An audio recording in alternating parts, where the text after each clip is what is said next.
Bonjour et bienvenue dans Parole d'Histoire, un podcast consacré à l'actualité des livres, des débats et de la recherche en histoire.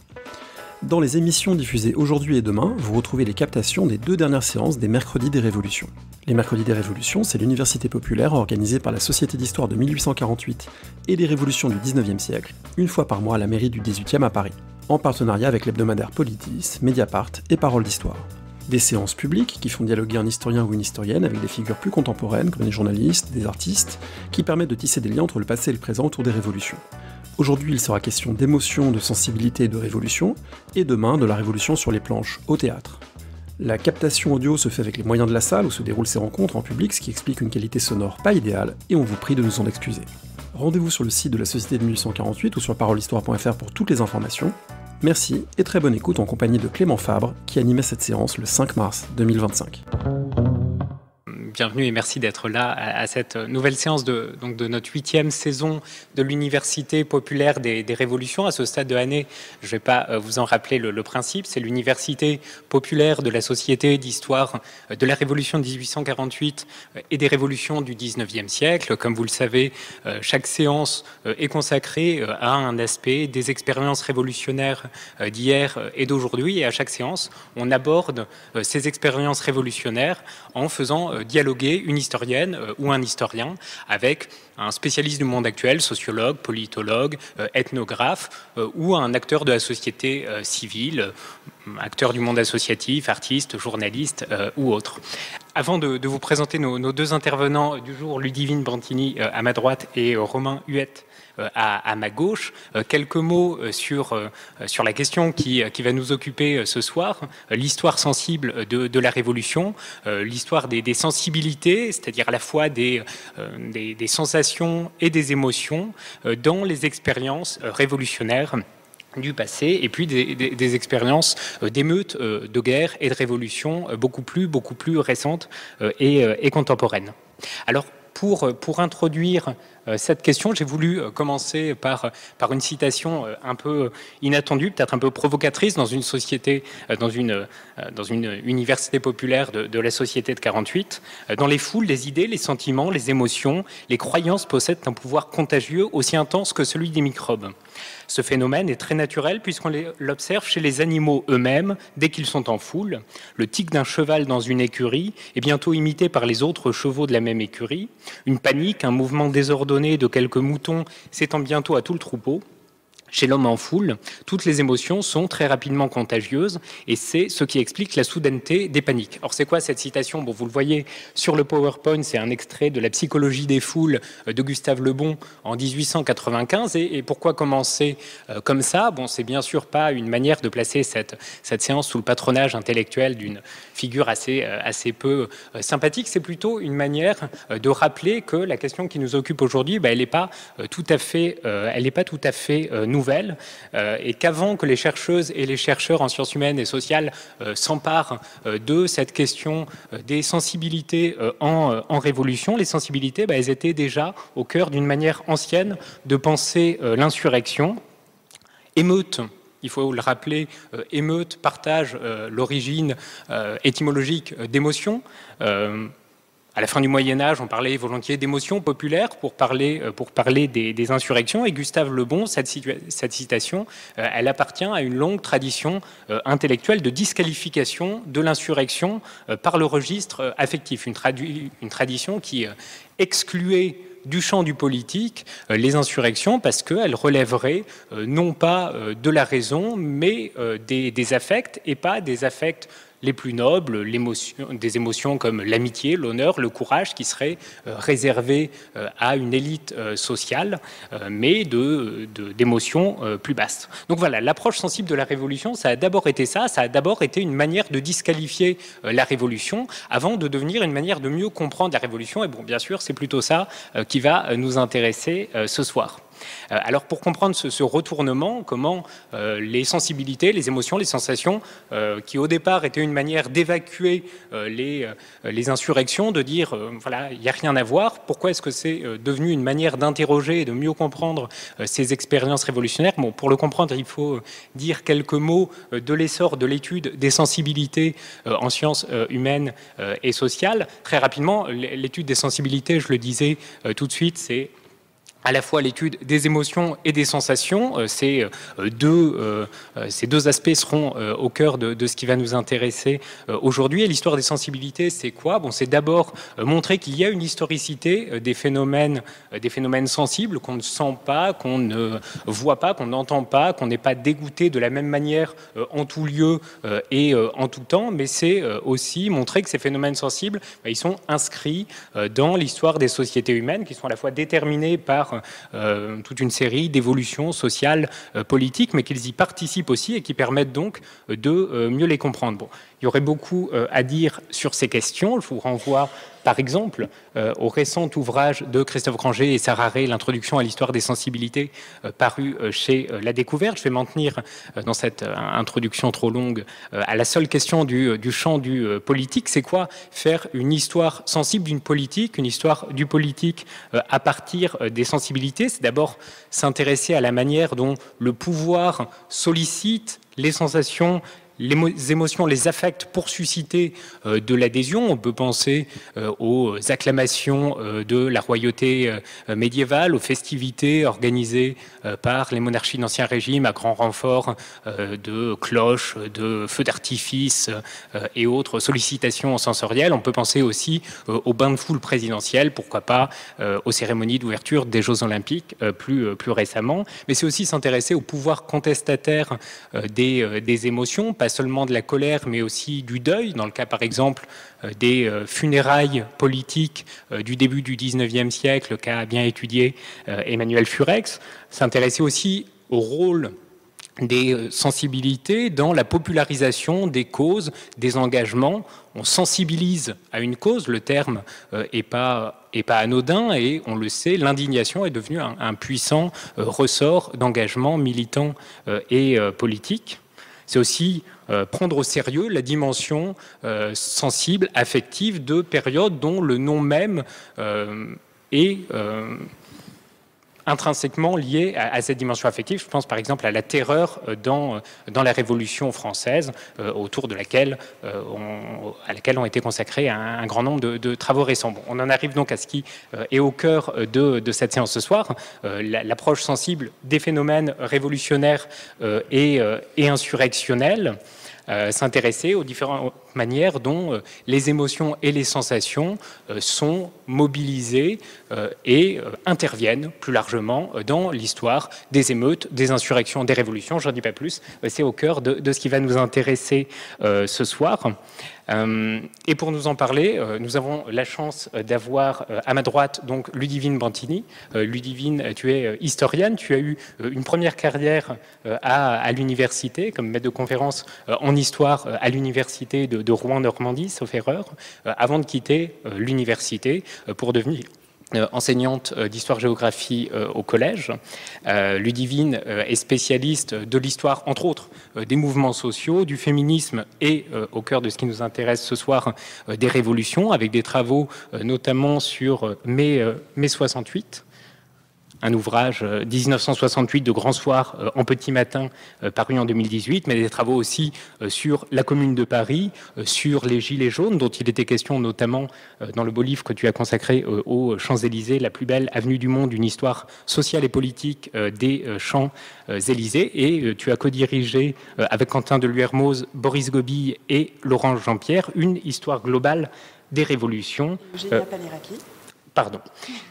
À La Découverte en 2023. Et je précise enfin que tu es une habituée des mercredis des révolutions, car je crois que tu étais déjà intervenue en 2020 dans une séance sur les femmes en révolution et en 2024 dans une séance sur les paroles populaires en révolution. Et à ma gauche, Romain Huet. Donc, Romain, tu es sociologue, ethnographe, maître de conférence en sciences de la communication à l'université Rennes 2.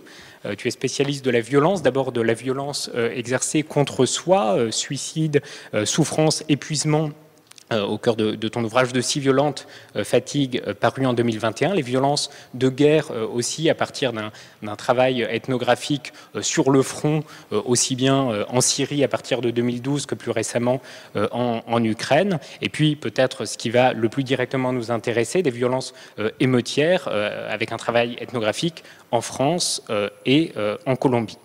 Alors j'ajoute enfin que la dimension sensible qui nous intéresse ce soir est au cœur de vos travaux l'une et l'autre. Ludivine, tu es membre du conseil scientifique de la belle revue Sensibilité et tu as d'ailleurs coordonné en 2020 un numéro sur la chaire du politique tout entier consacré à cette approche corporelle, sensible de l'histoire politique.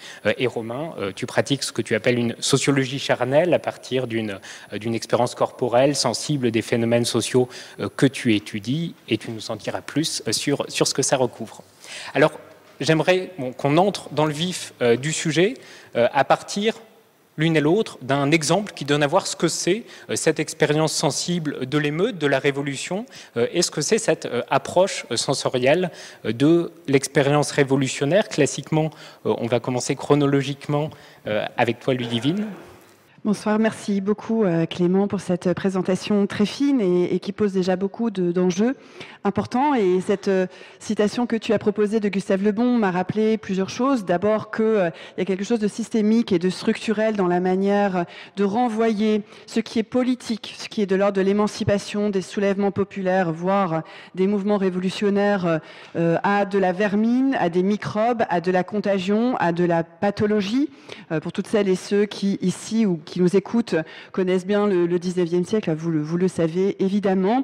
Ça m'a rappelé beaucoup ce qui a été dit des femmes et des hommes de la Commune, qui pouvaient être comparés ainsi à une forme de contagion pathologique, parce que cette animalisation et cette pathologisation sont vraiment souvent intrinsèquement liées.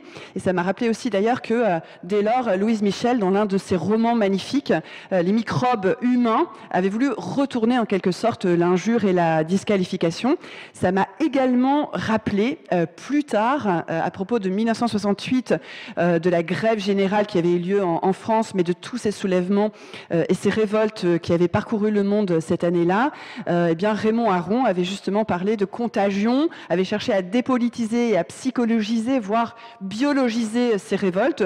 Il y avait eu d'ailleurs de grandes enquêtes menées par des médecins pour essayer de comprendre par la biologie, notamment par précisément cette idée de naturalisation, voilà, la chose pourtant si politique qu'étaient les soulèvements, notamment de jeunes, d'étudiantes et d'étudiants, mais pas seulement. Et donc là aussi, il était beaucoup question de contagion chez Aron ou chez ses médecins. Donc merci de nous avoir introduit le sujet par Gustave Le Bon, même si c'était là aussi pour montrer ce qu'il y a de structurel là et comment on peut réhistoriciser et repolitiser surtout cela. Parce que ce que je voulais dire en commençant par un exemple archivistique que je mentionne dans le livre, une petite publicité, qui va apparaître dans 2 jours, qui s'appelle « Nous ne sommes rien, soyons toutes », histoire de femmes en lutte et de lutte féministe. Je voulais commencer par citer ce document d'archives et vous le montrer sur Claire Lacombe, une de ces citoyennes révolutionnaires qui, pendant la Révolution française, s'est mobilisée pour une pleine citoyenneté, pour une véritable justice, une équité, une égalité, pas seulement entre femmes et hommes, mais c'était l'un de ses objectifs premiers. Et elle a été, pour toutes ces raisons, emprisonnée très longuement. Et j'ai eu l'occasion de lire aux Archives nationales une grande partie de sa correspondance. Et elle signe comme ça toujours Claire Lacombe, femme libre, y compris dans sa geôle, depuis sa prison. Et justement, toute sa correspondance vise à montrer à quel point, pour aller dans le sens de ce que tu viens de dire, Clément, l'intelligence émotionnelle est bel et bien une forme d'intelligence, justement. Comme vous le savez, on a séparé très longtemps, d'un côté, la supposée rationalité, le raisonnable, et de l'autre, les émotions, les affects. Et d'ailleurs, on pourrait citer Arlette Farge, qui a montré à quel point il s'agissait au contraire de les réconcilier. C'est une approche qui est très occidentale, qui se partage entre émotion et raison. Et donc, repasser par l'intelligence émotionnelle, ça permet de comprendre justement ce type de mobilisation. Claire Lacombe, elle avait toujours le souci justement des émotions révolutionnaires, de parler plutôt de révolte, évidemment. Enfin, le choix du vocabulaire est important. Est-ce qu'on parle d'émeute? Ce sont souvent les détracteurs des soulèvements populaires qui parlent d'émeute. Parfois, il y a quand même une réappropriation des termes, mais Claire Lacombe voulait toujours parler de justice et de liberté. Et cette question des valeurs que tu as évoquées, oui, ça fait partie de cette expérience sensible du politique que d'insister d'emblée sur ce ce sujet. Le deuxième exemple dont je voulais partir avant de donner la parole à Romain pour cette première entrée en matière à partir de documents ou de moments qui nous ont paru importants à retenir comme exemple d'entrée en matière, c'est cette photographie qui a été prise à l'angle du parvis de l'Hôtel de Ville et de la rue de Rivoli par Richebourg, qui lui-même a été un photographe très empathique à l'égard de la révolution qu'a été la Commune de Paris. J'aime particulièrement cette photographie parce qu'elle me semble rendre compte de cette expérience sensible. Alors pour les personnes qui nous écoutent, qui n'ont pas forcément cette photographie sous les yeux, je vais juste essayer de dire pourquoi elle m'importe, parce que voilà, il y a comme des ombres, voilà, comme des fantômes. Ça tient au temps de pause, évidemment, à la difficulté encore technique d'avoir des photos nettes. Donc il y a un flou, mais qu'on aurait pu finalement retrouver dans la réflexion de Roland Barthes sur la photographie, le rapport à la mort à la mort dans la photographie, parce que forcément, saisir, capturer l'instant présent, c'est déjà toujours le faire basculer dans un passé immédiatement, et dans ce rapport à la mort, Roland Barthes dans La Chambre claire disait que la photographie lutte toujours avec la mort, forcément. Et ce que j'aime particulièrement dans cette photographie, c'est qu'on a l'impression que ces femmes et ces hommes de la Commune, qui sans doute pour beaucoup vont mourir, soit sur les barricades pendant la semaine sanglante, se sont parfois vus lorsqu'ils et elles étaient des survivants de la répression terrible qui a eu lieu entre le 21 et le 28 mars 1871, se sont vus comme des morts vivants. Des morts vivants, c'est un peu de cette manière aussi que Victorine Brochet parlait d'elle-même dans ses souvenirs de la Commune. Elle parlait de souvenirs d'une morte vivante. L'expérience sensible de cette révolution populaire qu'a été la Commune de Paris, elle est passée aussi justement par cette idée de passer à travers la mort, comme le disait Louise Michel, et elle parlait de ce spectre de la Commune. Le spectre de mai parlera, disait-elle, le spectre du mai 1871, donc de la Commune comme une vie, une part d'émancipation, de joie. Louise Michel parlait énormément de cette joie de la Commune, de ce bonheur émancipateur, et en même temps toujours traversé par cette obsession de la mort et de l'idée de vaincre par non seulement le souvenir, mais par la lutte, en fait, cette mort toujours à l'œuvre, notamment par la répression. Et en plus, pour moi qui ai aussi travaillé sur 1968, l'idée de spectre de mai, d'ailleurs Michel Zancarini-Fournel sur 68 parle aussi du spectre de mai, et voilà, avec comme une référence en écho, des échos emboîté sur cette spectralité. Voilà, pour moi, c'est aussi une expérience sensible que d'insister sur ce rapport aux fantômes, parce que les hommes et les femmes de la Commune, j'aurai l'occasion d'y revenir un peu plus précisément tout à l'heure, avaient aussi le sentiment, tu parlais d'historicité, d'une conscience historique très forte, très puissante.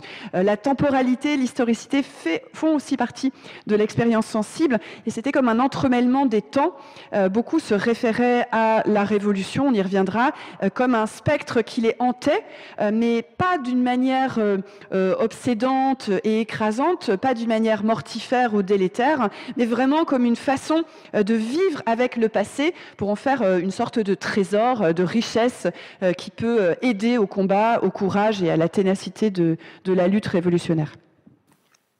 Merci Ludivine donc pour ce premier aperçu de ce que ça a été ces expériences sensibles des révolutions du 19e siècle là, et pour celles et ceux que ça intéresse, cette dimension spectrale, Éric Fournier vient d'y consacrer un beau livre sur les spectres politiques du 19e siècle. Romain, pour un aperçu plus récent de ces expériences.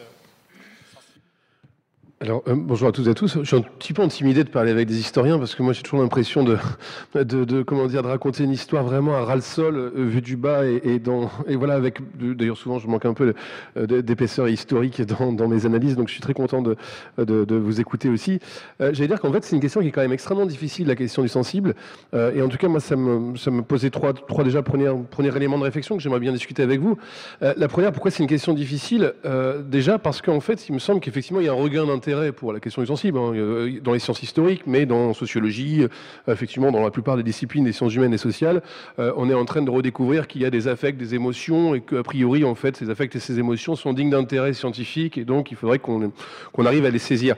J'entends bien, et en même temps, et j'en fais partie, moi, de ces gens qui sont en train de dire c'est super important de regarder, d'observer cette dimension-là, et en même temps, j'ai envie de me poser la question suivante, c'est finalement quelles sont les forces sociales, qu'est-ce que ça indique peut-être de l'époque dans laquelle on est, ce retour, cette redécouverte de la question du sensible. Je veux dire, bien avant nous, hein, d'autres l'avaient effectivement fait. Moi, je pense en sociologie, Max Weber, bon, il parle énormément de la question du sensible. Il y a beaucoup de la question des affects est très présente, etc. Donc, finalement, au fond, cette occupation un peu collective à redécouvrir les sensibles dit peut-être aussi quelque chose de notre époque, dont on sait aussi qu'elle est fortement, traversée en fait par, une organisation même d'ailleurs de nos émotions. Hein. Eva Illouz qui parlait du capitalisme émotionnel, c'est-à-dire en fait une espèce de récupération économique en fait de ces quêtes de dépenses énergétiques que nous avons les uns et les autres, qui sont globalement un peu empêchées dans notre vie quotidienne. Donc ça, je trouve ça un peu intéressant, et peut-être que j'ai l'impression qu'on a encore assez peu d'hypothèses sur cette question. La deuxième question, c'est que finalement, au fond, qu'est-ce qu'on est en train d'analyser quand on analyse le sensible?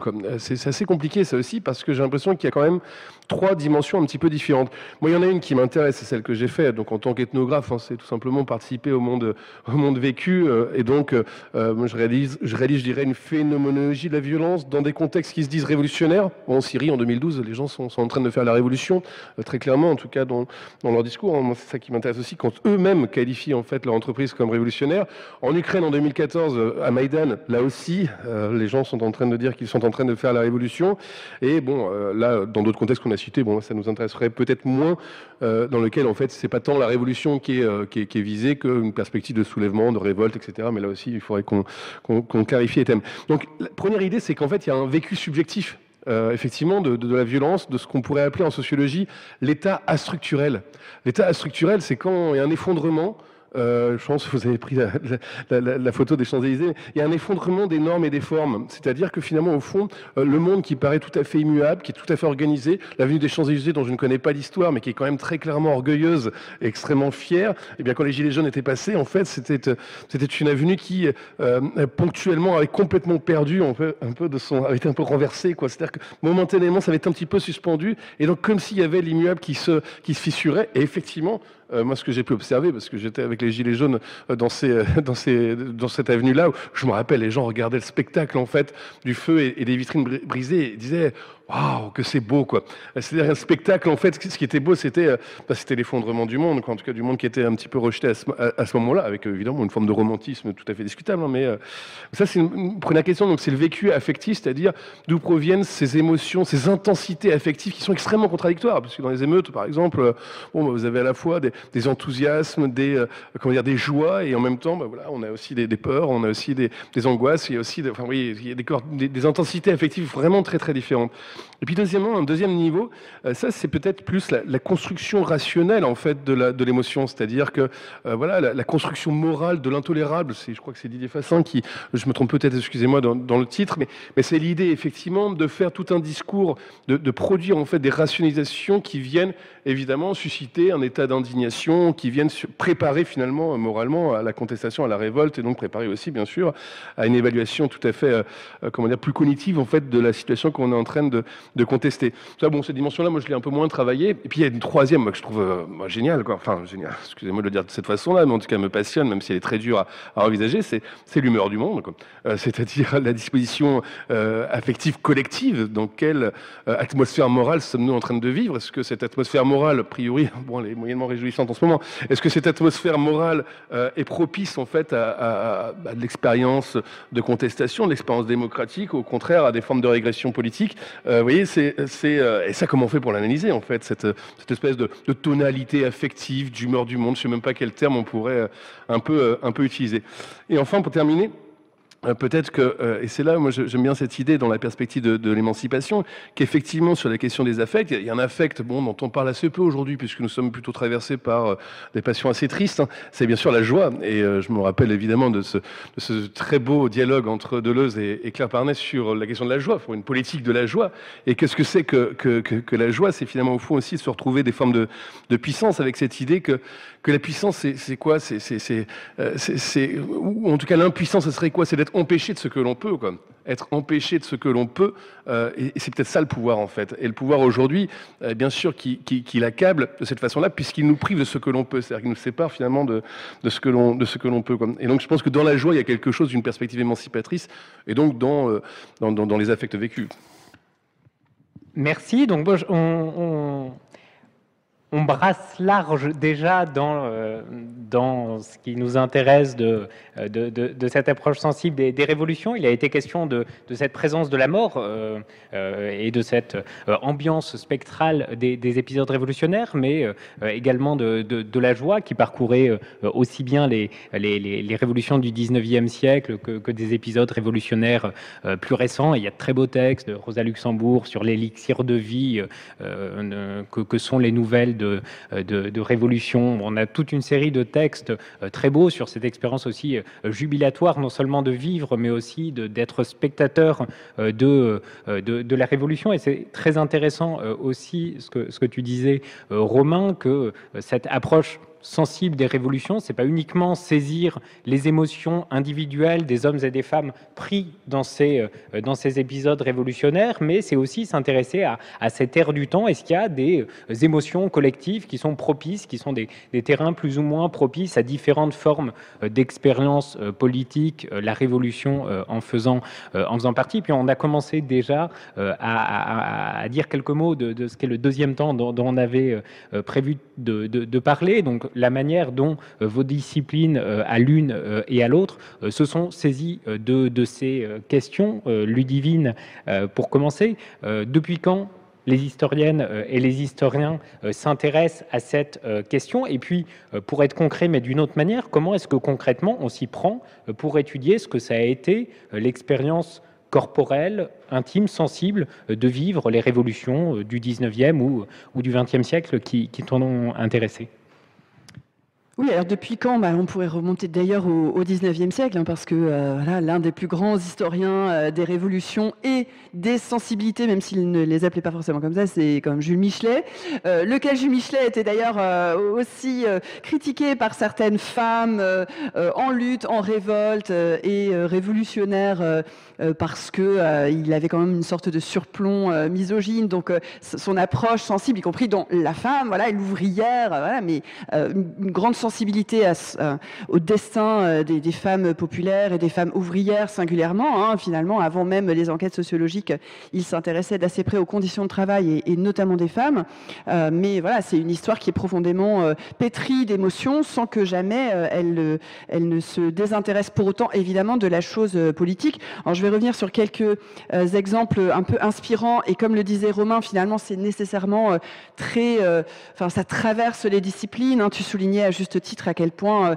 nos disciplines se sont aussi, non pas réconciliés, parce que bon, par exemple, on pourrait évidemment citer l'école des Annales et Marc Bloch et Lucien Febvre, comment ne pas les citer en l'occurrence, et en même temps la difficulté que tous deux soulignaient de faire cette histoire, et ensuite une sorte de mise à distance, une sorte de prudence, et plus encore peut-être qu'en histoire d'ailleurs, en sociologie, hein, vraiment, ou en sciences politiques, avec une méfiance à l'égard des émotions, dans la mesure même où tu citais donc Gustave Le Bon à très bon escient, parce qu'il y avait vraiment ce risque de sombrer vers une chose qui va énerver le politique, hein. J'aime bien, c'est pas de moi, énerver au sens de retirer les nerfs, c'est ce que raconte Derrida notamment dans Spectre de Marx. Voilà, il y a l'idée qu'on énerve au sens vraiment strict ce qui est profondément politique, supposément en réfléchissant sur les émotions.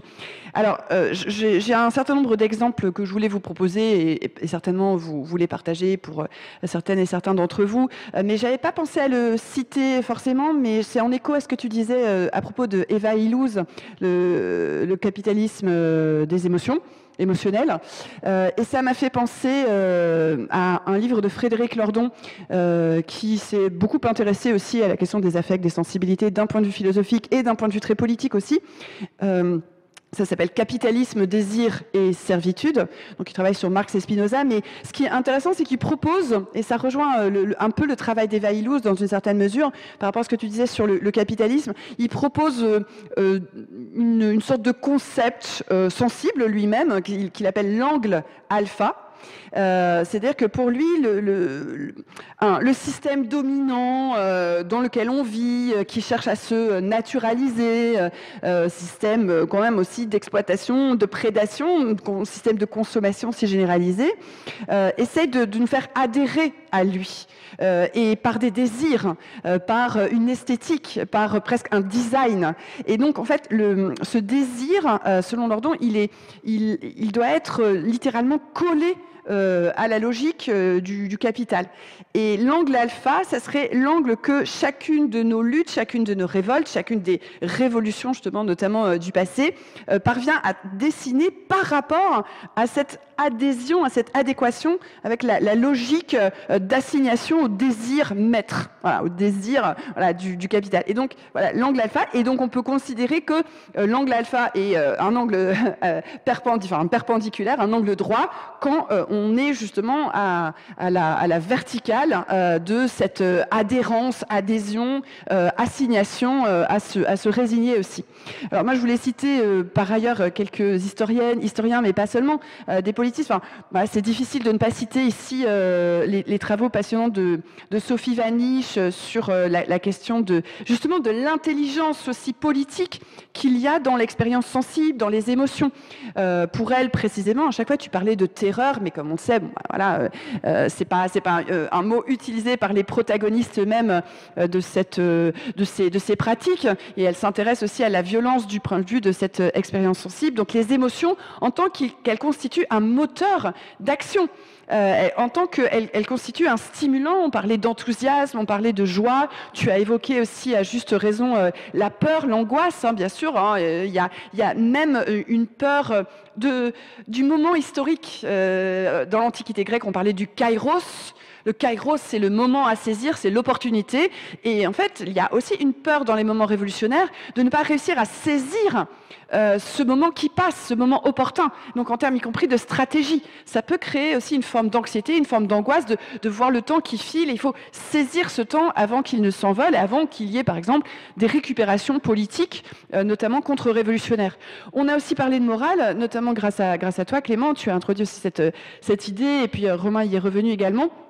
Mais là aussi, hein, ça me semble quand même important de revenir sur Hippie Thompson, cette notion qui s'est beaucoup répandue, voire banalisée, voire un peu galvaudée dans les disciplines de sciences humaines et sociales, mais l'économie morale, vraiment au sens d'une éthique aussi, hein, vraiment au sens du sentiment de la justice. Et ça, c'est vraiment l'expérience sensible. Comme beaucoup d'approches historiques, philosophiques, matérialistes des révolutions, il y a cette idée, bien sûr, qu'on se révolte, on se soulève pour des raisons sociales, économiques, matérielles bien évidemment, mais d'ailleurs Hippie Thompson avec d'autres est lui-même très mobilisé dans beaucoup de ces luttes populaires, soulignait que, y compris chez Marx, y compris dans les textes historiques de Marx sur 1848 ou sur 1871, bien sûr que la dimension matérialiste n'est pas du tout incompatible avec la dimension des émotions, des affects. L'économie morale, c'est quand même ce qui anime du point de vue d'une éthique, du point de vue d'une déontologie, du point de vue d'une... Voilà, on citait grâce à Romain Max Weber, du point de vue d'une axiologie. Hein, chez Weber, l'axiologie, c'est ce qui tient, c'est les valeurs, ce sont les principes qui tiennent. Et dans ce même courant, plus tard de l'école de Francfort, enfin, Axel Honneth, sur la question de la lutte pour la reconnaissance, ça me paraît aussi très important. Honneth essaye de vraiment bien montrer l'articulation entre une dimension sociale, matérielle, économique et la dimension de la révolte et de la révolution pour des raisons de principe éthique et en particulier de dignité. Et c'est cette question Claire Lacombe, femme libre. Je suis en prison, je dis femme libre. Je suis une femme libre. Et parmi les ouvrages qui, pour ma part, m'ont beaucoup inspiré, c'est aussi autour des arts de la résistance chez l'anthropologue James C. Scott.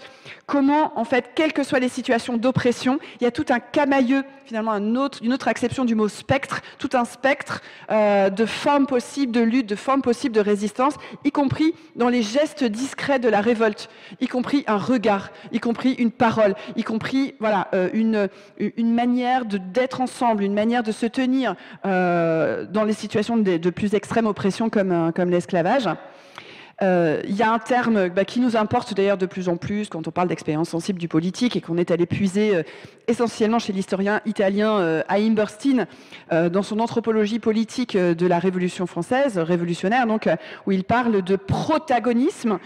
Et le protagonisme, c'est vraiment l'expérience pour lui, l'expérience personnelle de l'histoire en acte. C'est une expérience sensible. Il travaille vraiment sur les stimulants moraux, les stimulants, tout ce qui va permettre... Alors là, c'est une autre forme de contagion, mais pas au sens de Le Bon ou de la pathologie ou des microbes, mais c'est comment, en fait, regarder d'autres se révolter me fait rentrer dans la révolte, me fait rentrer dans la danse, en fait, en quelque sorte, de cette expérience du choix, de choisir, de basculer dans le moment révolutionnaire. C'est quand même passionnant chez Burstein de voir comment, finalement, des individus ordinaires, placés en situation extraordinaire, décident de sauter le pas pour devenir des protagonistes, justement, de la Révolution. Et il y a là aussi des motivations, des motivations, des stimulants qui peuvent être vraiment de l'ordre du sensible et qui font agir des concepts qu'on mobilise aussi de plus en plus, qu'on a un peu de mal à traduire en français, donc parfois qu'on laisse en anglais, l'empowerment évidemment, empuissantement, moi j'ai toujours un peu de mal, mais enfin voilà, s'octroyer de la force, ça fait partie de cette expérience sensible, et bien sûr l'agency, la capacité d'agir, tout ça, ça nous sert beaucoup, même si agentivité, c'est pas forcément un concept qu'on a envie d'utiliser tous les 4 matins au petit déjeuner, mais voilà, mais il y a aussi, on en parlait et je pense qu'on en reparlera, la question du rapport à la temporalité, du rapport à l'historicité, parce que la conscience de l'histoire, telle que Reinhard Koselleck nous en a parlé, le rapport entre champ d'expérience, le passé, la dimension très vaste du passé où puiser des expériences, et puis l'horizon d'attente, caractéristique de la modernité. Et la modernité, elle est ouverte aussi par les révolutions françaises, américaines, haïtiennes de la fin du XVIIIe siècle et du début du XIXe.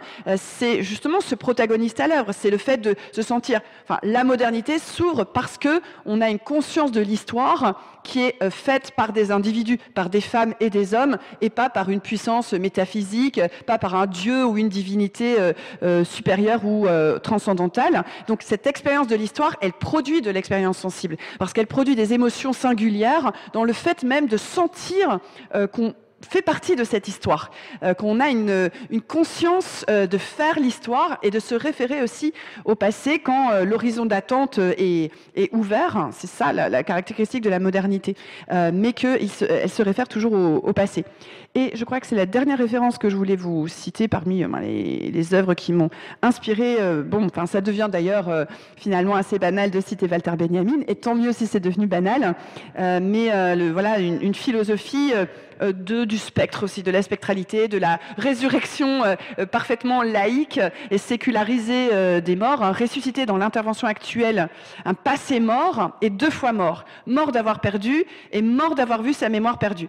Et il me semble que l'une des fortes émotions révolutionnaires de ces protagonistes, femmes et hommes, c'est précisément de sentir que par leurs actions, par leur mobilisation, par leur courage, par leur engagement, et leur corps aussi, leur corps impliqué, leur corps mis en danger, les prises de risques charnelles, il y a cette idée qu'on va aussi rendre hommage, voire fémage, aux femmes et aux hommes du passé et aider à ce que le couvercle de l'oubli ne les recouvre pas, précisément, et qu'il y ait une sorte de, comme Benjamin le disait, une sorte d'étincelle, de collision, de choc, d'entrechoc entre passé et présent. Et on va voir avec des exemples concrets que c'est justement un principe agissant aussi de certaines révolutions. Moi, je m'appuierai surtout sur la Commune pour en parler.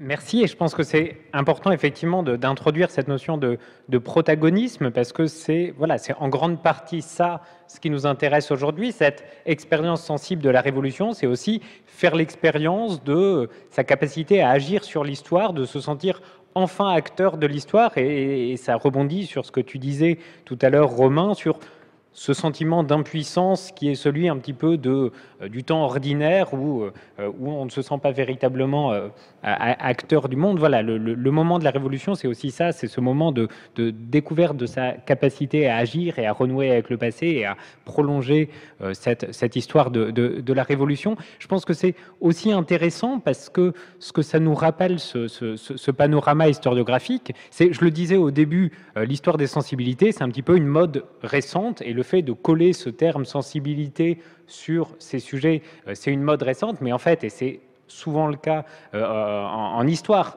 ça nous amène à nous rendre compte aussi que beaucoup avait déjà été fait sur ces questions-là, mais avec d'autres termes. Donc là, l'intérêt aussi de parler de tous ces travaux qui, à première vue, semblent assez déconnectés de l'histoire des sensibilités, c'est aussi de reconnaître que on ne débarque pas sur un chantier totalement vierge, mais que dans les travaux qui sont intéressés à l'agency des populations subalternes, au protagonisme et autres, il y a déjà beaucoup qui a été fait sur ce que ça a été de vivre ces révolutions, sur les émotions et les sensations hors du commun que ça représentait. Je pense qu'on reviendra tout à l'heure sur cette dimension hors du commun, paroxystique de ce que l'on vit quand on vit une révolution. Mais je te donne la parole, Romain, sur comment, à partir de quel terrain théorique, toi tu étudies ces questions, et puis tout particulièrement sur cette sociologie charnelle que tu pratiques. Voilà, comment est-ce que tu fais de ton propre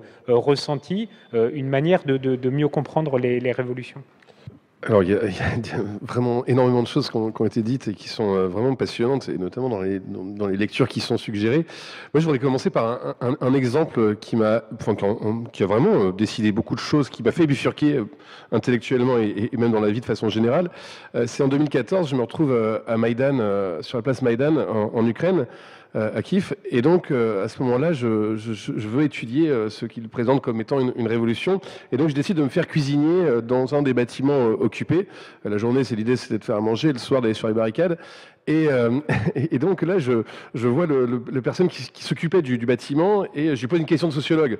Je lui dis, alors, admettons que j'hésite encore à m'engager dans l'expérience, dans la révolution, que me dirais-tu pour me convaincre et me dire de venir, quoi. Alors moi, je m'attendais qu'il me sorte un grand discours en me disant, mais Yanukovych, le président de l'époque, c'est la corruption, c'est si, enfin, on regarde les conditions dégradées d'existence, etc. Et en fait, il me dit pas du tout ça. Il me dit, viens, tu verras, demain, tu reviendras. Donc viens éplucher de l'ail, éplucher des patates, les couper. On le fait à plusieurs, en fait, après le travail. Les uns et les autres venaient dans ces cuisines. Effectivement, c'était super sympa. Et comment dire, et en fait, je vais revenir le lendemain. C'est parce que, bien sûr, c'est ce que vous avez dit sur le sujet de l'histoire, hein, c'est que d'un coup, un geste, qui est quand même un geste d'une épaisseur assez limitée, quand même, je veux dire, mais d'un coup, en fait, ce geste-là, il est en train de toucher l'histoire. Il est en train, en fait, tout simplement, chacun est un peu en train de devenir le sujet historique. Alors, c'est super dangereux, cet argument, d'ailleurs. Hein, c'est très romantique, hein, ce sentiment de devenir soudainement le sujet de l'histoire. Mais alors, par contre, que ça soit en Syrie ou en Ukraine, je l'ai constamment vécu, puisque moi, ce qui m'intéresse, hein, c'est des gens ordinaires, c'est des gens comme vous et comme moi qui, en faveur d'une circonstance, eh bien, basculent subjectivement, c'est-à-dire et s'engagent dans des processus révolutionnaires ou s'engagent dans des formes de violence, etc. Et donc, et ça, ce truc-là revenait très souvent. Et en fait, moi, ce qui m'étonnait, c'est que par exemple, même dans la vie en guerre, souvent, j'observais beaucoup de joie. C'est-à-dire que quand on se représente la guerre, c'est évidemment toujours très très terrifiant, très accablant, etc.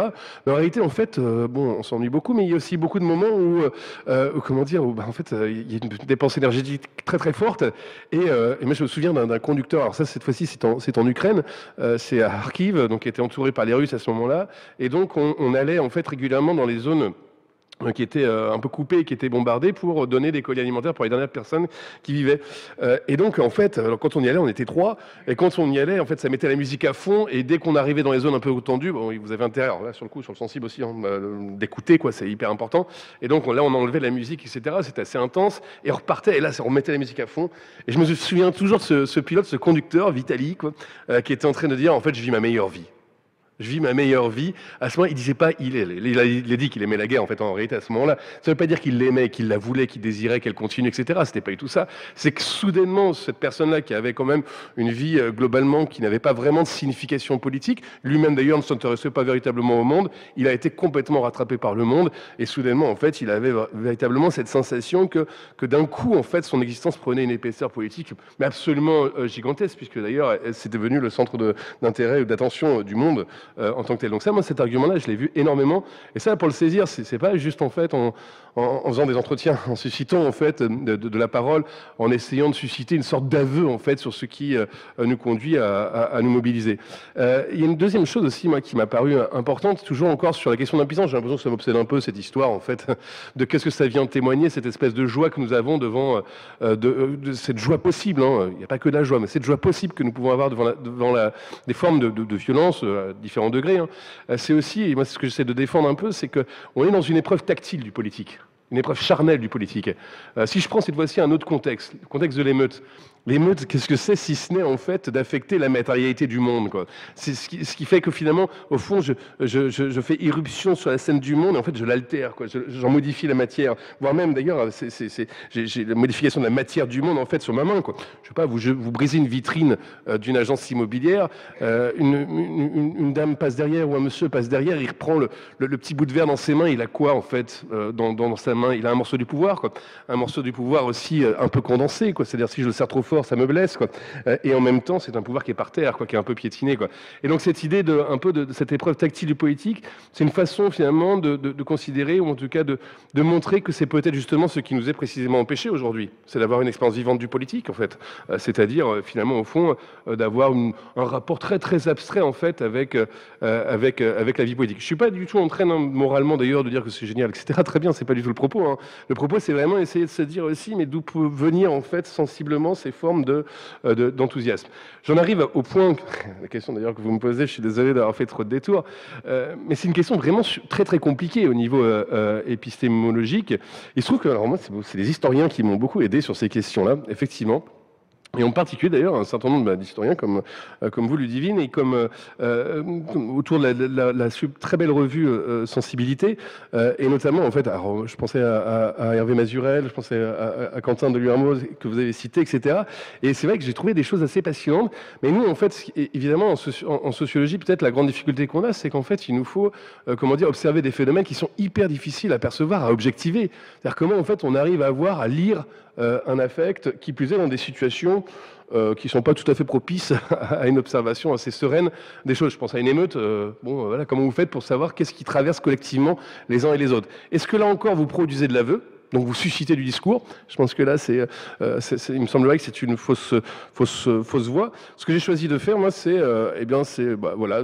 d'être un participant, enfin en tout cas d'être là, de mettre mon corps au même endroit que les gens et d'essayer aussi finalement au fond, à la fin, d'écrire ses propres affects en fait finalement, et puis d'essayer de voir s'ils voisinent ou pas avec les affects des uns et des autres. Alors vous me direz, est-ce que vous êtes en train de décrire le prolongement de vous-même, quoi? Peut-être un petit peu, quoi. Et donc du coup, la question qui se pose évidemment, c'est à fur et à mesure de la durée et de l'expérience. Au total, j'ai dû participer à plus d'une centaine d'émeutes. Au bout d'un moment, j'ai l'impression que je retrouve en fait des affects qui sont un peu réguliers, quoi. C'est-à-dire qu'on retrouve des formes de régularité, quoi. Mais surtout, ça pose me semble-t-il, dans le dernier point, et un enjeu assez majeur, ça veut dire que dans l'écriture aussi, peut-être que ça convoque d'autres registres. Qu'est-ce que c'est qu'écrire les sciences sociales, si ce n'est ici, dans la question du sensible, eh bien de chercher peut-être plus un registre d'évocation, en fait. On est moins dans un registre de preuve pure, mais d'un registre plutôt d'évocation, quoi. C'est-à-dire que, je sais très bien que j'écris quand même quelque chose qui est un petit peu fragile, au sens où, ces intensités affectives, elles peuvent être très hétérogènes, et donc il est très difficile d'en faire une objectivation qui serait un peu discutable. Merci. Alors oui, c'est vrai, il y a cette dimension d'évocation, faire une étude des sensibilités, se réinsuffler de la chair un peu dans la description qu'on fait de phénomènes historiques ou de phénomènes plus contemporains. Mais bon, il n'y a pas que cette dimension, il n'y a pas que cet effet des réels, bien sûr, quand on étudie les sensibilités. Et si maintenant on passe à la description concrètement de ce que c'est ces sensibilités révolutionnaires, il a été question depuis tout à l'heure aussi bien en fait d'émotions assez banales. Il a été question de joie, de peur qu'on retrouve dans d'autres contextes de la vie. Il a été question d'émotions pour lesquelles on a plus du mal à trouver des mots simples. C'est pour ça qu'on parle de protagonisme, parce que sur cette émotion d'avoir l'impression de changer le cours de l'histoire, on n'a pas de termes qui décrivent un petit peu spontanément cette émotion. Donc voilà, est-ce que l'une et l'autre, vous diriez que dans ce que vous avez pu voir dans les archives, sur le terrain de ces émotions, de ces sensations révolutionnaires, est-ce qu'on est sur un registre de sensations, d'émotions qui sortent de l'ordinaire?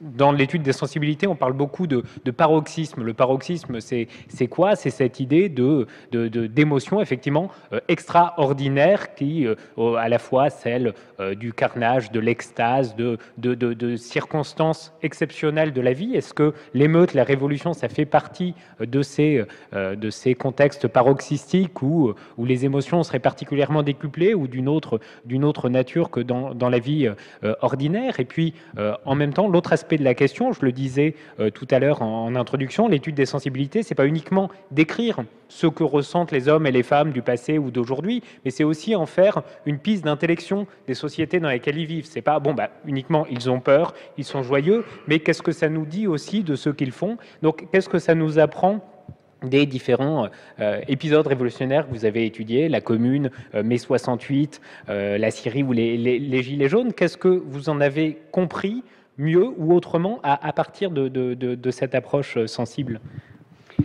Oui, eh bien, merci Clément. Pour répondre à cette question, je voudrais d'abord faire écho à ce qu'a dit Romain tout à l'heure, parce que ça m'a fait penser sur la question de l'écriture et de la réflexivité au sens d'une prise de position, et une sorte de mise en abîme de soi dans la recherche et dans l'écriture par rapport à sa propre subjectivité. Subjectivation, on en a parlé. Aussi, ça m'a fait penser à l'historienne archiviste Edith Thomas, qui est une formidable historienne, notamment de la Commune, mais aussi des femmes, des féministe du 19e siècle, et elle-même, elle a été une résistante exceptionnelle, et pas seulement une supposée résistante intellectuelle, même si elle a fait beaucoup dans la clandestinité pour les éditions de Minuit, mais elle a aussi participé à des maquis, notamment, et elle a vraiment fait un travail, une œuvre archivistique absolument considérable sur notamment ces femmes et ces hommes de la Commune, et elle disait notamment que le fait d'avoir pris part aux barricades de 1944, ça lui faisait voir autrement les barricades de 1871, et qu'elle elle s'interrogeait sur sa propre subjectivité, sur la façon, ce que je disais tout à l'heure, sur le contraste entre le mot émeute, même si Romain nous dirait sans doute que il est réapproprié par les protagonistes qui assument ce terme qui était d'abord plutôt disqualifiant, dénigrant, mais la différence quand même entre un discours portant sur l'émeute et un discours portant sur la révolte. Bon, et du coup, je voulais revenir un petit peu à ce sujet sur le fait que, en anthropologie, justement, peut-être plus qu'en histoire, on puisse réfléchir. J'avais en tête Jeanne Favre-Saada, notamment quand elle travaille sur la sorcellerie, sur sa propre implication, sa propre subjectivité, quand elle dit notamment « je n'ai pu faire autrement que de me laisser affecter par la sorcellerie ». Et donc, après, notre positionnement, il est plus modeste que celui de Romain, mais notamment dans le mouvement des Gilets jaunes, en effet, se donner un moment l'idée de ce que ça peut être un moment de basculer vers une action véritablement de révolte, et ce qu'on éprouve et comment on veut la traduire par un certain enthousiasme aussi. Là, c'est peut-être une question qu'on pourrait aborder dans la discussion, mais je voulais citer l'historienne des féminismes Karen Offen, qui dit « Je tiens à confesser l'enthousiasme que m'inspire personnellement ce sujet de recherche ». Et elle dit, ça pourra faire débat entre nous et divergence, je suis lasse de lire des essais historiques qui traitent les personnes comme des champ d'analyse. Bon, c'est une modalité d'écriture. Moi, j'avoue que ce qui m'inspire beaucoup de ce point de vue, c'est une histoire populaire à la Howard Zinn. On va pas tout lire ici, mais voilà, c'est You can't be neutral on a moving train. Voilà, bah non, vous pouvez pas être neutre dans un train en marche. Et donc, voilà, pour lui, voilà, la guerre, hein, on en parle et on en parle avec Romain. La guerre ne nous touche pas seulement en tant qu'historien. Elle nous touche parce qu'elle fait partie de notre vie aussi en tant que citoyen. Et ça fait réfléchir à l'écriture qu'on mobilise, et notamment dans une perspective aussi de lutte contre toutes les formes de discrimination. Colette Guillaumin, par exemple, voilà, elle disait « on n'analyse jamais que pour changer ». Pour intervenir. Ça aussi, hein, ça peut susciter du débat entre nous d'un point de vue épistémologique, mais c'est un point de vue, voilà, historiographique, mais aussi épistémologique, qui, à mon avis, a vraiment un sens d'autant plus prégnant aujourd'hui que cette histoire-là et ces recherches-là, elles peuvent nous servir à des résistances très contemporaines et très actuelles. Donc, je vais plutôt maintenant répondre à la question que tu soulevais à l'instant, Clément, sur voilà, concrètement, qu'est-ce que c'est que ces sensations, ces émotions, ces affects révolutionnaires, en partant d'archives et en partant aussi voilà, de la matérialité sensible de ces affects. Par exemple, quand une partie des Parisiennes et des Parisiens envahissent une première fois l'hôtel de ville en octobre 1870 en tentant un premier mouvement révolutionnaire de renversement du pouvoir en place, on trouve ces papiers là administratifs de la République française, du gouvernement provisoire, du gouvernement de la Défense nationale, mis en place en septembre 1870. Et donc, Défense nationale, et quelqu'un a barré au cœur de cette première révolte, non pas Défense nationale, non parce qu'il n'a rien défendu. Et voilà, cette trace laissée là, essayez de, comme vous le voyez ici à gauche, de décrire au contraire des noms de révolutionnaires comme Florence en fait, Puyade, etc. Enfin, voilà, essayez de laisser une trace très matérielle sur voilà, un affect différent. On essaie de mobiliser ceux qu'on connaît au plus près. On essaie de s'organiser aussi, voilà, le comité central de la garde nationale qui a joué un rôle fondamental à l'origine du protagonisme révolutionnaire, élire ses propres officiers, ça me paraît très important. Mais je vais citer des documents qui me paraissent plus en lien encore avec cette question de l'expérience sensible, des sensations, des émotions éprouvées. Par exemple, ici, c'est Émile Duval, qui est un ouvrier, hein, voilà, qui est membre de l'Association internationale des travailleurs, hein, de l'AIT, et qui participe à ces grandes journées révolutionnaires que sont les 18 et 19 mars 1871, donc ce qui n'est pas encore la Commune, bien évidemment, qui sera proclamée une semaine plus tard. Mais voilà, il a contribué à prendre la préfecture de police. Et il écrit à sa femme, le 19 mars, au matin, « Ma chère femme, ne te chagrine pas d'une aussi longue absence. Je suis à la préfecture de police, qui fut enlevée par nous à minuit sans coup férir. J'espère n'être pas longtemps sans te voir. » Entre parenthèses, je suis installée provisoirement dans le bureau du préfet de police. Voilà. Et donc, voilà, on est au cœur de l'événement révolutionnaire, on est vraiment à l'heure H de la Révolution. Il a contribué avec d'autres à prendre cette préfecture, mais voilà, il écrit à sa femme dans une manière de la rassurer, dans une espèce d'humour aussi un petit peu ironique sur, voilà, ça y est, c'est sans coup férir, on a fait ça, et on s'installe dans la Révolution, et il ne faut pas se chagriner de l'absence parce qu'il va revenir. On a parlé beaucoup de la question du principe éthique, de la valeur, de l'économie morale des révolutions. Et dans la Commune de Paris, il s'agit vraiment de souligner la légitimité. Il y a, comme on le sait très bien, une tension permanente entre légitimité et légalité dans tous les moments révolutionnaires. Et donc, c'est d'emblée affirmer la légitimité et le droit, avoir recours au droit, mais dans tous les sens du terme, pas seulement le terme juridique, mais aussi le sens, en effet, éthique, moral de cette expérience sensible qui va dire, voilà, on s'affirme comme tel, on affirme cette possibilité-là, et donc être dans la justesse des mots, la justesse de l'adresse. Donc je pense en particulier à André Léo, écrivaine, journaliste, essayiste, féministe avant le mot, qui essaie de convaincre les hommes et les femmes des campagnes, bon alors c'est le frère, on te trompe, que la justesse et la justice sont du côté des révolutionnaires de Paris. et leur dire vraiment que en fait ils et elles ne sont pas ces canailles au couteau entre les dents, même si la formule est postérieure, mais ils ne sont pas ces canailles assoiffées de sang, ces bêtes féroces que l'on décrit d'emblée dans la presse. Et moi j'aime beaucoup le voir comme ça, Nadar. J'aime beaucoup le voir comme ça parce que justement, lui, ses textes, sa correspondance, y compris sous la Commune, sont vraiment pétris de la joie dont on parlait, de la joie pleine d'humour en même temps que de gravité. Et Nadar, qu'est-ce qu'il vient faire là ? Bien, il vient avec ses ballons, avec ses montgolfières. Disant voilà, moi je suis prêt à tout pour la Commune. Je suis malade, je suis âgé, voilà, enfin relativement âgé, mais en tout cas je me sens une nouvelle puissance, voilà. Et donc c'est comment contrer justement par un discours de vérité, par le fait de répandre des manifestes sur la Commune pour expliquer ce qu'est la Commune, pour expliquer cette démarche révolutionnaire. C'est très fondamental dans cette expérience sensible, tout comme le fait de se dire qu'il faut que cette expérience elle soit véritablement partagée.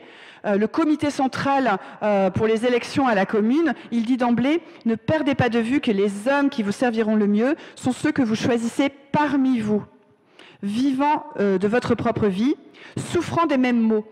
C'est-à-dire, voilà, le politique, c'est pas le lointain, c'est pas la déconnexion, c'est pas les professionnels du politique. La révolution, elle est faite par des hommes et des femmes qui se ressemblent, en tout cas par les appartenances sociales, par les appartenances socio-professionnelles. Et donc la révolution, en tant qu'elle est une expérience du commun, elle est une expérience du partage, elle est une expérience aussi de la fédération, de la solidarité. Donc ça fait vraiment partie de cette intelligence émotionnelle-là, traduite ici par l'idée que voilà, chaque commune autonome va aussi contribuer à une sorte de fédération de communes. Donc il y a bien sûr une allégorie autour de ça, Paris, Lyon, Marseille qui arrivent un peu plus loin, qui se tendent la main avec des allégories forcément féminines, mais qui sont aussi le geste d'une amitié solidaire, quoi. Et ça, cette question du lien d'amitié, il est vraiment très très puissant sous la Commune. Pourquoi je vous ai donné cet exemple aussi de document d'un brouillon du journal officiel sous la Commune de Paris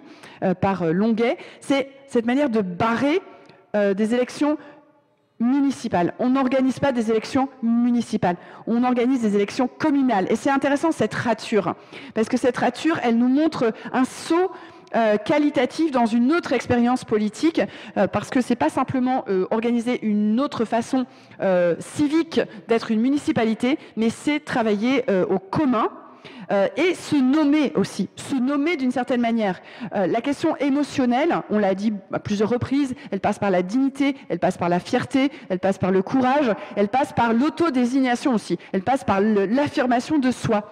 Donc, par exemple ici, je vous ai reproduit un document qui vient d'une archive du service historique de la Défense, à Vincennes, et donc c'est le dossier d'une de ces femmes, en l'occurrence couturière, qui participe à la Commune, on a plusieurs fois parlé du protagonisme révolutionnaire, et comment elle va se définir, Pélagie d'Aubin. Et elle dit « Je suis communeuse, moi ». Je suis communeuse, moi.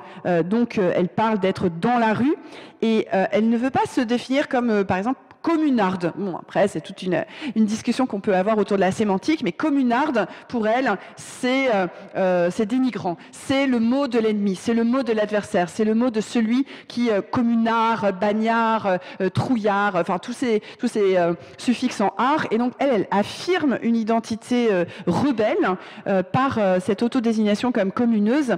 Et toutes ces femmes, voilà, toutes ces femmes mobilisées sous la Commune, on les sent alors particulièrement attentives justement à cette expérience sensible quand elles vont chercher à organiser le travail différemment. Pour elles, il y a un enthousiasme qu'on lit dans leurs textes ou dans leurs paroles rapportées sur ce travail des femmes.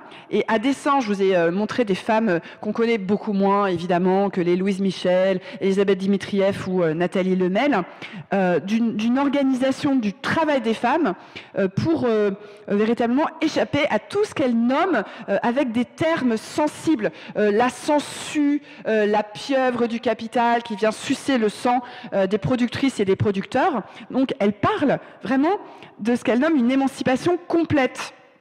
Et je trouve que l'expérience sensible, elle se loge, y compris dans les fautes d'orthographe. Elle se loge, par exemple, ici, dans le comité central, avec un E à central. Voilà, comme s'il s'agissait, par un lapsus, de féminiser, y compris leur mobilisation.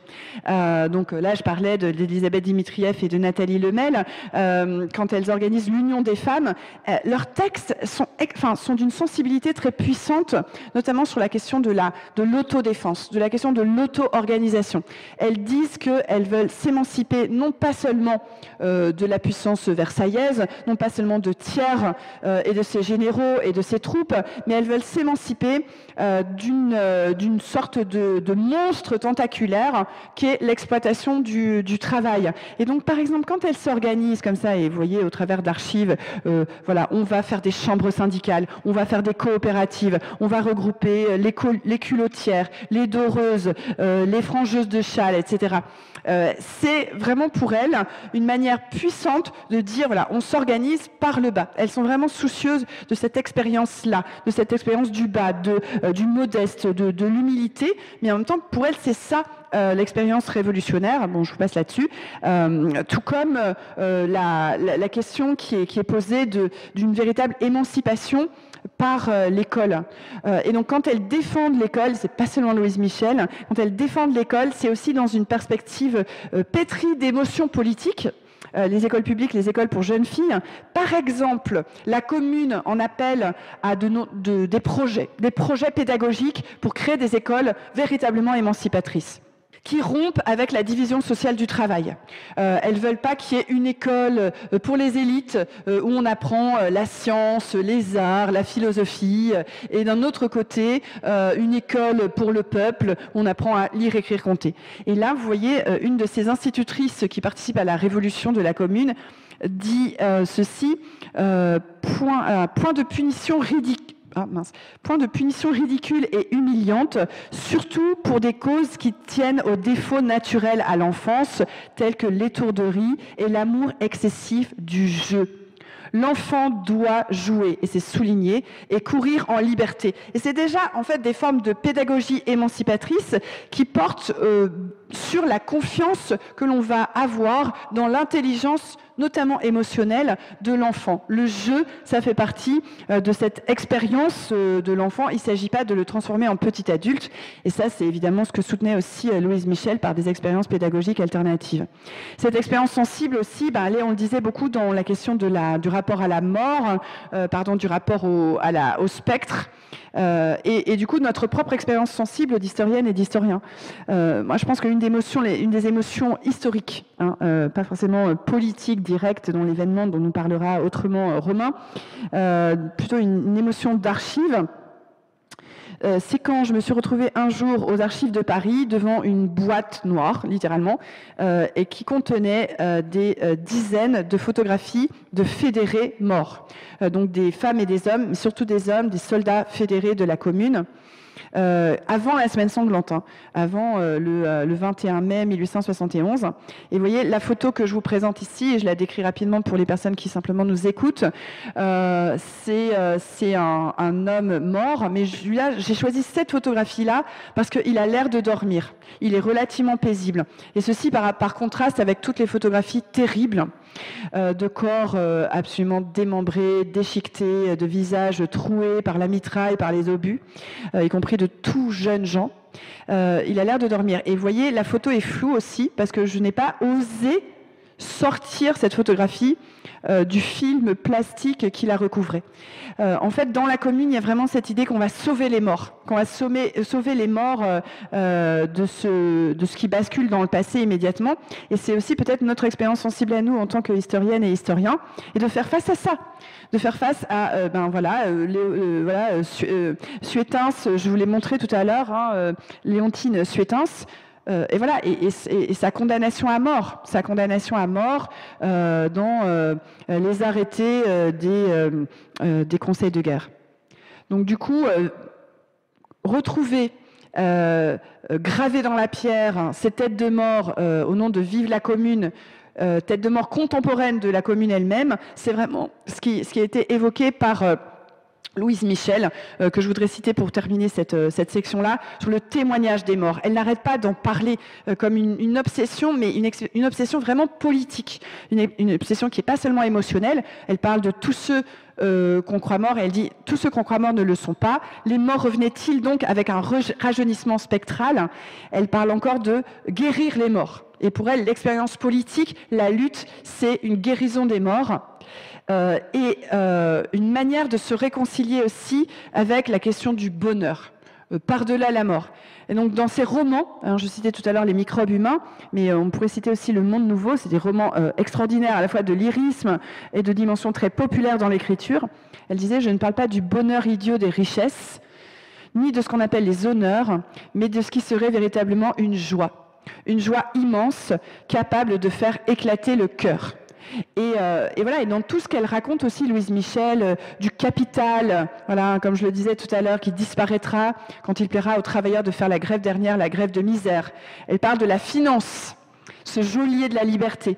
Elle parle de l'anthropophagie. Comme l'anthropophagie a passé, passera le capital. On parlait de l'horizon d'attente, c'est aussi l'espoir forgé là-dedans. Le capital, spectre auquel il faut mettre le pieu au cœur, vampire déjà mort et pourtant encore debout, c'est là le véritable ennemi, écrit-elle dans À travers la mort. Et aussi cette question de l'utopie concrète. On parle de l'expérience sensible en tant que c'est un horizon d'attente qui fait basculer l'utopie dans le concret d'un futur représenté. Et notamment qui passe par l'art, par l'expérience sensible via l'esthétique. Et notamment de l'art qui devient populaire. Donc elle écrit ceci. Il y a dans les groupements populaires des poètes, n'ayant jamais appris les rudiments de leur propre langue, qui tout à coup émerveillent par quelques pensées magnifiques exprimées en un rythme étrange. Des peintres qui, ne sachant rien des éléments du dessin et de la couleur, trouvent des effets dont vous restez hantés, des voix inexprimées trouvant des mélopées magiques. Ils ne savent pas, ils ne copient pas, ils sont l'amour du beau, le rêve de l'art. Et l'on pense longtemps, les yeux pris, l'œil pris, le cœur pris, à des choses étranges, à des tableaux merveilleux, aux chants qui charment la douleur, auxquels croyait le Moyen-Âge. Et l'on rêve aussi de la science qui se fait puissante, et bientôt, pareil, au rayon X, fouillera la Terre jusqu'à ses eaux de granit. Donc il y a cet espoir très concret qui passe, encore une fois, par, oui, cette poésie sensible, cette poésie d'un art populaire, d'un art pour tous. Et elle le dit aussi dans Les microbes humains, les arts sont à tous. Ni l'œil, ni la voix, ni l'oreille ne doivent être inutiles. Et nous sommes mauvais en étant incomplets. Quand chaque être sera développé dans tous ses sens, et dans des sens nouveaux, on ne peut nier que l'humanité entière aura un degré de développement que nous ne pouvons comprendre. Bon, je vous passe, mais voilà, ça me paraît important, cette dernière phrase, avant de passer la parole à Romain. Nous sommes bien à la naissance d'un monde, le monde humain. Les femmes, surtout, jettent à l'abîme les débris féroces du passé. Donc avec cette articularité, cette articulation passé, présent, futur, où le futur est très concret, il peut être imaginé à partir des espérances du passé. Et Louise Michel dit très régulièrement que ce qui apparaissait utopique dans le passé est en réalité devenu notre présent. Donc l'utopie devient véritablement concrète, matérielle, et elle est un espoir pour les luttes. Merci Ludivine. Alors c'est très riche. Je voulais insister notamment sur deux points. D'abord la diversité des sources qu'on mobilise pour écrire cette histoire. Romain, tu nous disais tout à l'heure à quel point c'est difficile en sociologue, en ethnographe, voilà, d'objectiver ce que c'est des affects révolutionnaires. Mais bon, on voit qu'en histoire, c'est pas évident non plus. On a quelques rares révolutionnaires qui sont aussi poètes, comme Louise Michel, et donc qui ont écrit sur cette joie immense capable de faire éclater le cœur. Mais on voit aussi que pour la plupart des actrices, des acteurs de ces révolutions, il faut grappiller sur des sources beaucoup plus indirectes, dans une lettre envoyée à son épouse depuis le bureau du préfecteur, dans des projets de réforme pédagogique, à des endroits où, a priori, on n'a pas l'impression que ce qui se joue, c'est véritablement du sensible. Et c'est peut-être aussi pour ça, d'ailleurs, que pendant longtemps, on a été aussi prisonnier de ceux qui avaient parlé des sensibilités révolutionnaires, c'est-à-dire des auteurs comme Gustave Le Bon, qui en parlaient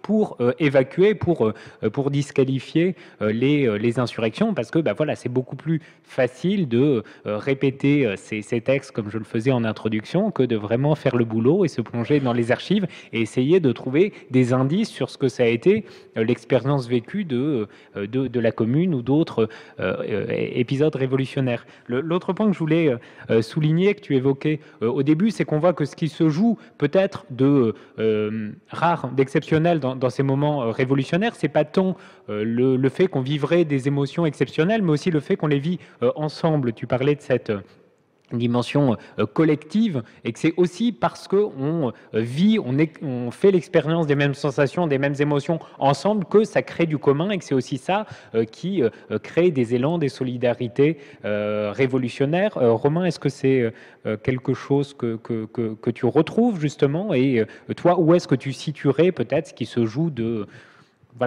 propre aux épisodes d'émeutes et de révolution que tu as étudiés sur le plan du sensible?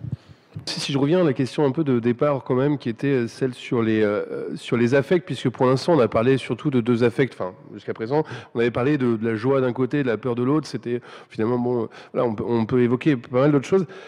En fait, moi je voudrais revenir là-dessus parce que c'est intéressant. En fait, très souvent, les gens quand ils me demandent en fait pourquoi j'ai choisi des terrains comme ceci, très souvent, évidemment la première hypothèse qu'ils sont en train de faire, c'est la quête d'adrénaline. Pourquoi avoir choisi en fait d'avoir des terrains de recherche aussi près en fait finalement de la violence ou de la mort, des choses, enfin, d'être environné de cela. Et en fait, moi, la réponse que j'apporte généralement, ce n'est pas du tout celle-là, où je suis pas sûr que, bon, peut-être oui, ou ça doit peut-être un peu exister, c'est qu'en fait, je rencontre des gens vivants, ce qui est assez rare. C'est-à-dire qu'en fait, dans ces moments de recherche, et le dernier en date, c'était cet été dans le Donbass, c'est pas très gai, hein, le Donbass, au mois d'août, eh bien, oui, si, je rencontrais quand même des gens extrêmement vivants, quoi. C'est-à-dire qu'en fait, ici, c'est l'idée d'une observation dont les sens sont complètement captivés par absolument tout ce qui est en train de se passer. Et donc, évidemment, au fond, là, c'est des existences qui vont, qui jouent absolument tout d'elles-mêmes, quoi. C'est-à-dire qu'ils ne se laissent jamais divertir dans leur passion, quoi. Qui, d'une certaine manière, en fait, sont dans des espèces de vie entièrement ici, cette fois-ci consacrée, bon, voilà, à un épisode révolutionnaire ici ou guerrier, etc. Et en fait, j'ai l'impression que ça témoigne peut-être d'une chose. Eh bien, c'est d'une réponse, moi, ce que j'appelle la crise de l'expressivité, c'est-à-dire, finalement, au fond, le sentiment que, finalement, nous avons des vies assez froides, quoi. C'est-à-dire que, finalement, les effets de la bureaucratisation de nos petites vies nous ont pas seulement rendus idiots, dirait David Graeber, mais je pense qu'en fait, la bureaucratie elle nous a rendus très froids, très ternes, et finalement, au fond, que la plupart de nos existences sont dépourvues de sensations, quoi. Et dans la vie quotidienne, en fait, il suffit de regarder nos couples, nos familles, il suffit de regarder notre travail, etc., pour constater, finalement, au fond, comment, eh bien, évidemment, il n'y a pas sur le coup de l'épreuve, quoi, en tant que telle, quoi, c'est-à-dire du niveau de la sensation. Et j'ai l'impression que ces quêtes de sensations, en fait, c'est les quêtes avides de monde et qu'on retrouve évidemment très largement provoquées, stimulées dans des contextes, bon, voilà, d'émeutes, dans des contextes dans lesquels justement, en fait, ces effervescences-là, elles sont en plus collectives. Ça, c'est un point qui est important. Et il y a un autre point, et je voudrais quand même qu'on revienne sur c'est un très beau texte hein, de bataille sur la part maudite, et puis un autre texte de Roger Caillois sur la guerre, dans laquelle en fait il parle de cette dépense énergétique, c'est-à-dire comment une société organise en fait la dépense de son surplus d'énergie, quoi. Et donc évidemment Caillois montre que c'est dans la guerre, que c'est aussi dans les fêtes, c'est-à-dire des occasions un petit peu collectives de grandes décharges en fait de dépenses un peu émotionnelles, quoi.